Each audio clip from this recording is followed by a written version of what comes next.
of the world, that it reaches all corners, because this energy transition does not happen without all countries being on board.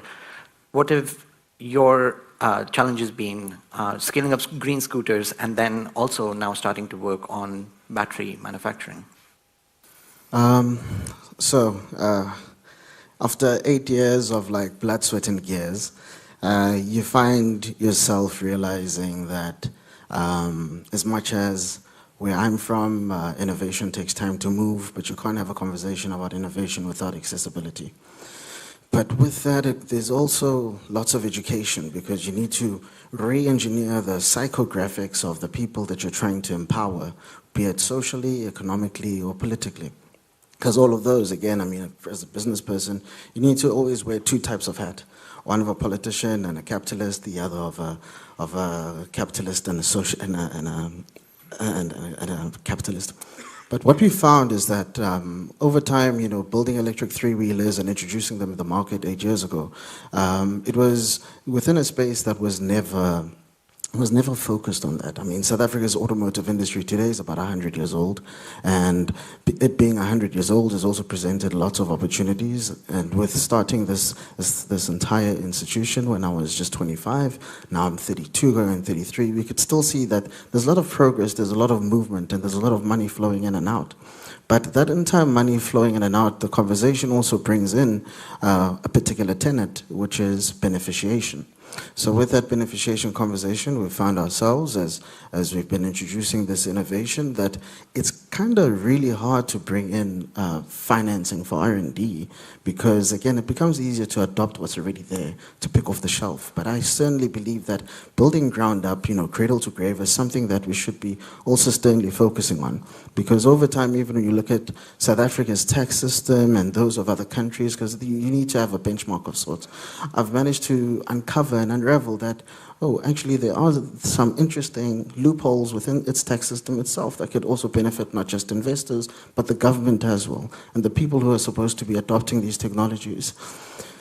I mean, yeah, so just touching on the last bit is, if we could find ourselves, you know, as an Africa uniting with support from foreign capital and foreign governments and policymakers, etc., we could actually see this innovation that we truly believe in.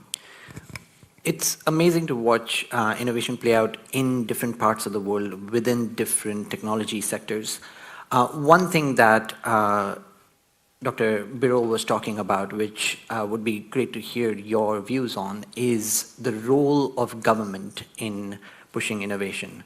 Fazile, you raised the challenge that bringing enough research dollars into pushing innovation is a challenge.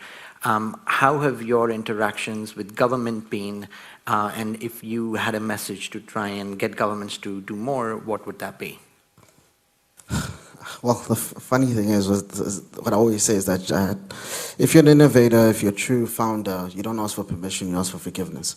And that's the only way I managed to build my automotive company, making these electric three-wheelers, and now moving on to batteries.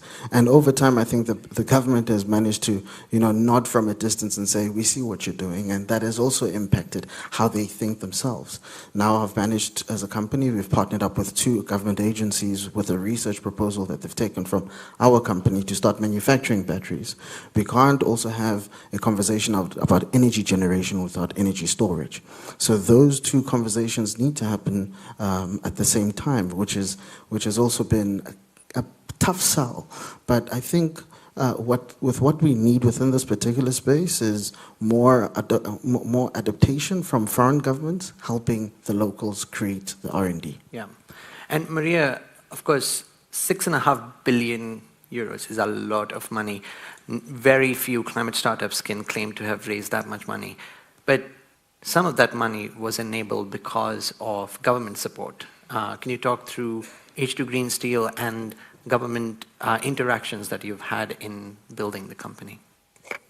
I wouldn't say that some of it was government support, but the whole idea of starting, the reason why we have a customer pull was actually due to regulatory impact.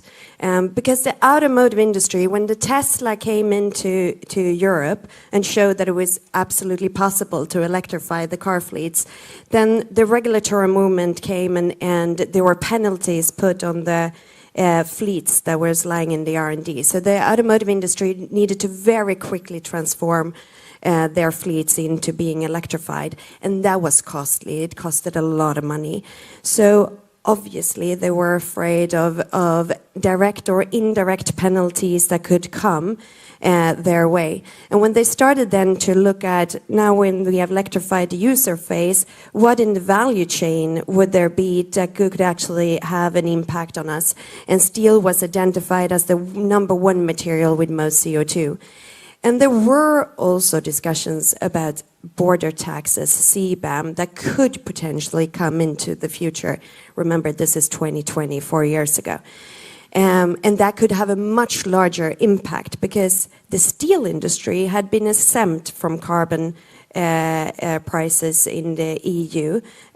For obvious reasons, we were afraid to losing the steel industry, which is very important for us also geopolitically. It's very important to have a steel industry close by.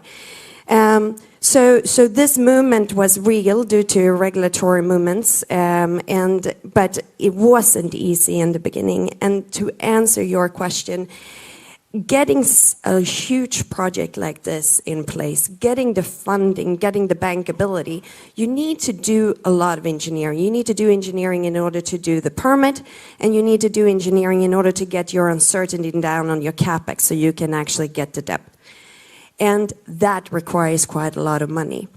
And in the beginning, we managed that for very strategic partners, both on the customer side, on the equipment side, on the raw material side.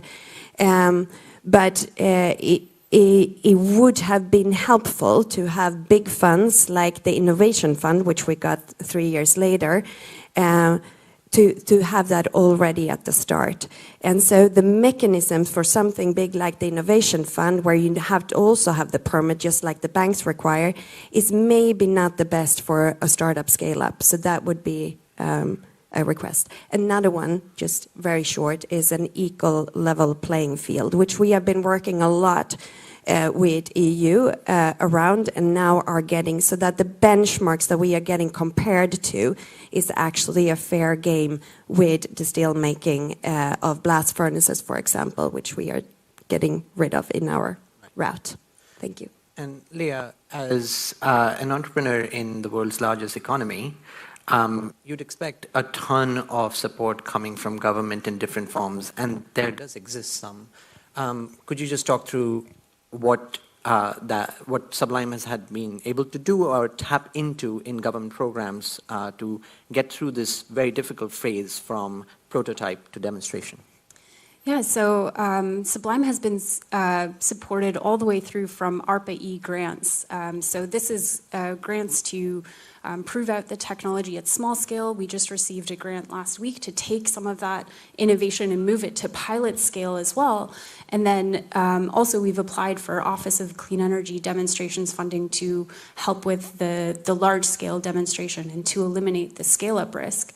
But I'd like to echo some of the things said before about you know, how the invisible hand of capitalism makes great short-term decisions, but it doesn't make good long-term decisions. And that's the role of government, to really guide that hand of capitalism, because while it may take trillions of dollars to accomplish the energy transition, it's going to require quadrillions of dollars to fix the damages or to adapt to those damages of climate change. So the government has a role either in subsidizing the transition of these technologies, especially the massive ones like cement and steel, or, so that's, you know, what's being done in the US, or, you know, what's being done in Europe is also amazing, which is, you know, pricing in these negative externalities and creating, you know, a price on carbon which allows these technologies to come to market. And I think the way the EU has done it is quite smart, because that allows, you know, a technology agnostic